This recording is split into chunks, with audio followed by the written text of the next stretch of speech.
네, 1장 9절부터입니다. 예수님이 세례 받으시는 부분이랑 예수님이 광야에서 시험 받으시는 부분이랑 나오는데요. 이제 그 다른 복음서랑 비교하면은 확연히 이제 나타나는 부분이 굉장히 생략이 많이 돼 있어요.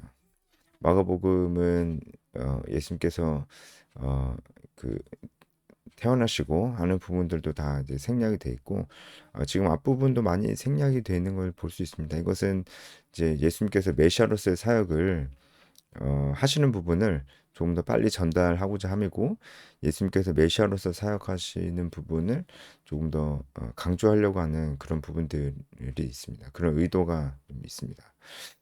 예수님께서 세례 요한이 세례를 베풀고 있는 요단 강가로 나오시는 그 장면이 구절에 나와 있습니다. 예수께서 갈릴리 나사렛으로부터 와서 요단강에서 요한에게 세례를 받으시고 이렇게 나와 있는데요.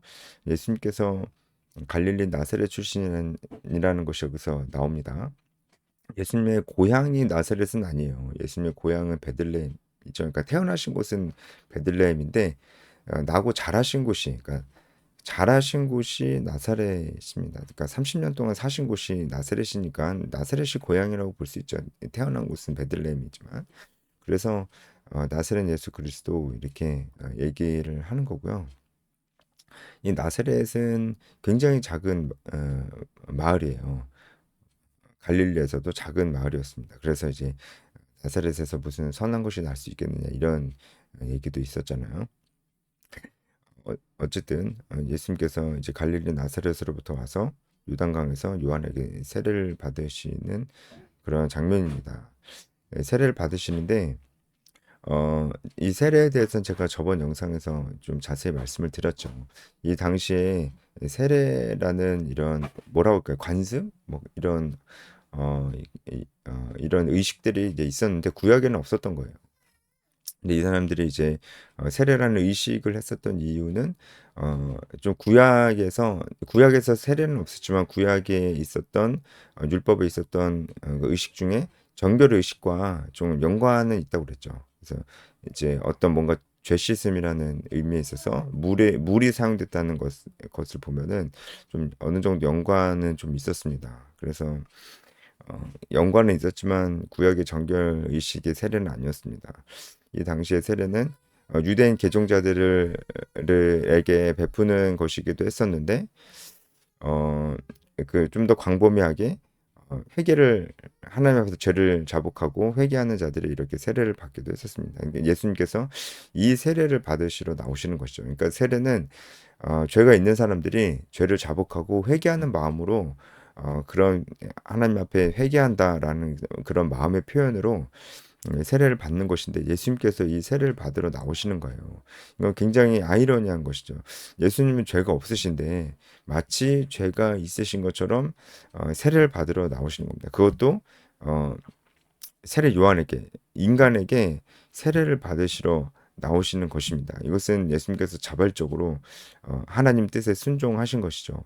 죄가 없으시지만 죄 있는 인간처럼 나오시는 것입니다. 이것이 하나님의 기뻐하신 뜻이었기 때문에 그렇죠.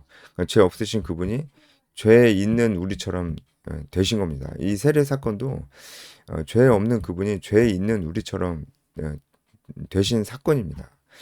이렇게 예수님께서 어, 죄 있는 사람처럼 세례를 받으러 이렇게 나오셨을 때, 뭐 이때도 세례 요한이 굉장히 이제 당황스러워하면서 세례를 안 주려고 하는 이런 장면들도 다른 복음서에는 있는데 마가복음에는 그 장면도 이제 생략이 되었습니다. 이렇게 예수님께서 세례를 받으셨을 때 하늘이 갈라지고 소리가 나죠. 너는 내 사랑하는 아들이라 내가 너를 기뻐하노라. 성부 하나님의 음성이 이제 들립니다. 어,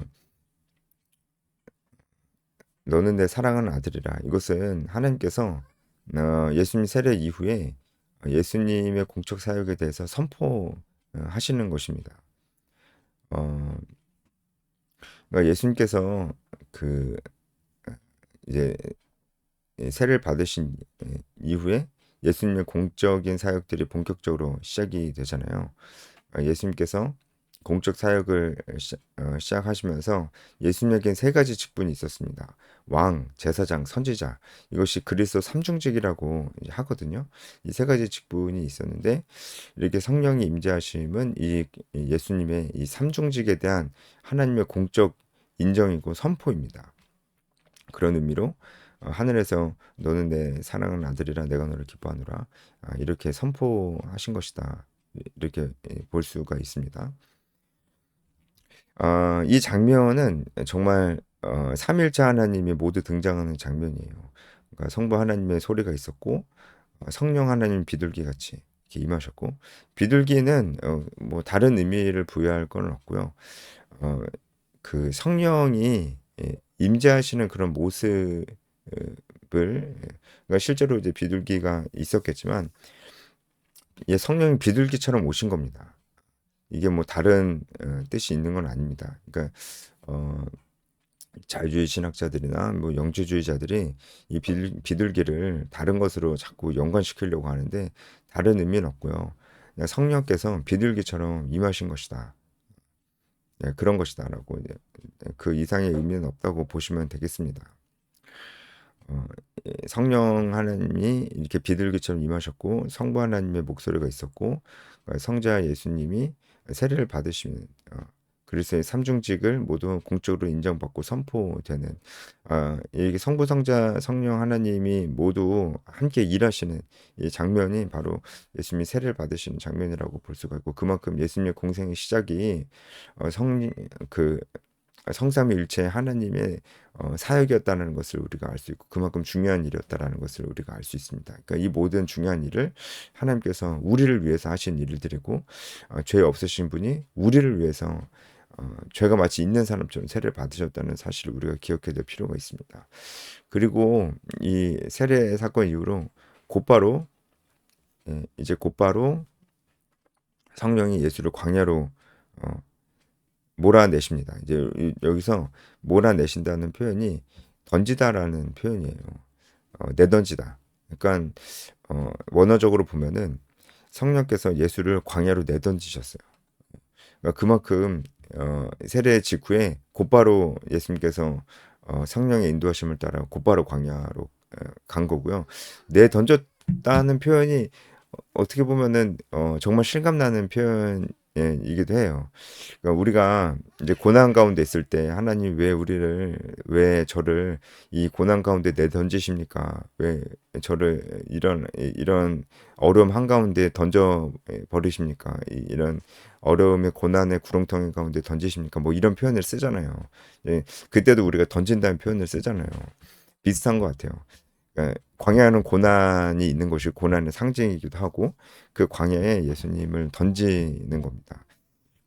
그렇다고 이제 예수님이 성령 본인의 뜻이 전혀 없이 억지로 끌려간 건 아닙니다. 예수님의 자발적 의지와 성령의 의지가 일치가 되는 거죠. 그래서 광야로 이제 가신 건데 세례를 받자마자 광야로 가셨다는 것도 우리가 한번 생각해 볼 필요가 있을 것 같아요. 우리도 굉장히 이제 성령 충만하고 하나님의 은혜를 정말 경험하고 하나님 사랑하는 마음이 굉장히 감정적으로도 되게 충만하고 지적인 동의도 굉장히 이제 강한 확신이 있고 그런 상태에서 뭐 아주 뭐 대표적인 예로 우리가 수련회 때 하나님께 집중하면서 정말 이제 이런 감정들도 풍성해지고 그리고 이제 지적인 확신도 들고 이제 영적인 결단도 하고 내가 이렇게 살아야 되겠다 이런 아주 좋은 마음으로 좋은 상태로 이제 집에 왔는데 집에 오면서부터 이제 많은 어려움들이 시작이 되는 겁니다. 그럴 수 있잖아요. 네, 지금 상황이 어떻게 보면 그런 상황이라고 볼 수 있어요. 그럼 만약에 수련회 갔다 와가지고 이제 집에 오면서부터 또 다시 직장이나 학교로 가면서부터 어 왠지 더 어려움들이 이제 마치 나를 기다리고 있었던 것처럼 더 어려운 일들이 이제 시작이 됐다. 이랬을 때 전혀 우리는 놀랄 필요가 없습니다. 예수님도 그러셨으니까요. 수련회 끝나고 은혜가 충만한데 어려움이 생겼다. 그 놀랄 필요가 없습니다. 그 어려움이 안 좋은 건가요? 안 좋은 게 아닙니다. 어려움은 우리 믿음을 더욱더 성장하게 해주는 그런 어떤 그런 자양분이 되기도 하거든요. 그런 의미에서 안 좋은 건 아닙니다. 이게 마치 무슨 수련회 이후에 생기는 그런 어려움들이 뭐 마귀가 주는 것처럼 그렇게 생각하는 사람들도 있는데 그럴 리가 아예 없는 건 아닙니다. 아예 없는 건 아니지만 그렇게 볼 수 있나요? 마귀가 주는 거면 다 나쁜 건데 그러면 어려움이 그냥 나쁜 거라고 볼 수 있나요? 그렇지 않아요. 그렇지 않습니다. 그냥 예수님도 예수님을 광야로 이끄신 분도 성령님이셨습니다. 그래서 그런 의미로 봤을 때 우리가 은혜 충만할 때 갑자기 생기는 어려움들이 우리를 넘어뜨리게 만들려는 그런 사탄의 계략이다. 꼭 그렇게 볼 수는 없고요. 그리고 하나님께서 우리에게 주신 걸 수도 있어요. 그리고 그게 사탄이 우리에게 주는 거랑 하나님께서 우리에게 주는 거랑 그렇게 구분이 우리가 그걸 구분할 수가 없어요. 왜냐면은 욥의 고난도 보면은 사탄이 줬지만 하나님께서 허락하셨잖아요. 그럼 사탄이 준 겁니까? 하나님이 준 겁니까? 그 구분이 딱 안 간단 말이에요. 왜냐면은 사탄의 그런 활동은 다 하나님께서 허락하신 범위 안에서만 활동을 할 수 있기 때문에 뭐 사탄이 하나님과 싸우고 있고 그런 말도 안 되는 겁니다. 어떻게 싸웁니까? 사탄은 피조물이고 하나님은 창조주신데 절대 싸울 수 없고요. 그냥 사탄은 피조물입니다. 그래서 하나님께서 허락하신 범위 안에서만 활동할 수 있기 때문에 이 사탄이 준 겁니까? 하나님 준 겁니까? 그걸 구분하기도 우리는 굉장히 좀 어려워. 그걸 구분할 필요도 없어요, 사실은. 왜냐하면 고난이 사탄이 줬든 하나님께서 주셨든 어떤 목적으로 우리에게 왔든 우리의 믿음을 시험하려고 왔든 아니면 내가 잘못한 것이 있어서 어떤 징계의 측면으로 왔든 그걸 우리가 구분을 굳이 할 필요가 없습니다. 그걸 구분하려고 굉장히 고민할 필요가 없어요. 왜냐면은 그것이 우리에게 오는 고난이 징계의 목적으로 왔든 아니면은 어떤 우리의 믿음을 시험하려고 왔든 우리가 해야 될 일은 어차피 똑같거든요. 우리 자신을 돌아보고 하나님께 초점을 맞추는 겁니다. 내 자신을 돌아보는 건 내 마음과 내 중심에 하나님이 있는가, 하나님이 기뻐하시는 생각이 있는가, 내 삶이 그것을 나타내고 있는가. 이것을 끊임없이 돌아보는 것이 우리가 어차피 해야 될 일이에요. 어차피 무슨 고난이 오든 우리가 해야 될 일이 그거기 때문에 우리가 이 고난이 누가 준 것인가 그거를 굳이 따질 필요 없어요. 괜히 모든 고난이 사탄 마귀가 준 것처럼 생각을 하면요. 사탄 마귀랑 싸우거든요. 사탄 마귀랑 싸우는 거는 궁극적인 해결책이 되지 않습니다. 사탄 마귀랑 싸우면서 자기 자신을 돌아보질 않아요. 아니 자기가 잘못해놓고 자기를 돌아보지 않고 마치 사탄 마귀가 다 잘못한 것처럼 그렇게 생각하는 것도 사탄 마귀가 좋아하는 겁니다. 왜냐면 그 사람은 변하지 않거든요. 자기가 잘못한 게 뭔지를 알아야 변할 거 아니에요. 근데 모르니까 변하지 않습니다. 그게 오히려 사탄 마귀가 좋아하는 거예요. 사탄 마귀랑 싸우는 사람들의 가장 큰 약점이 이겁니다. 사람이 그 인격적 성숙이 잘 변하지 않고 너무 이제 세상과 괴리되고 이제 이런 부분들이 겉으로 보기에는 굉장히 종교적 열심이 있는 것처럼 보이지만 인격적으로는 성숙해 하지 않을 수 있고 사람들이 사람들과의 관계 속에서 영적 열매를 맺히기보다는 사람들과 관계 속에서 자꾸 멀어지고 관계 속에서 맺히는 관계적인 성숙들, 관계적인 아름다운 열매들, 이런 거, 뭐 사람들과 가까워지고 이런 거보다는 굉장히 이제 신령한 사람으로 보이려고 하는 그런 부분들이 그렇게 하면서, 관계적인 부담감에서 회피하려고 하는 이런 모습들이 나타나기도 합니다. 예. 그러니까 그런 게 성숙한 건 아니잖아요.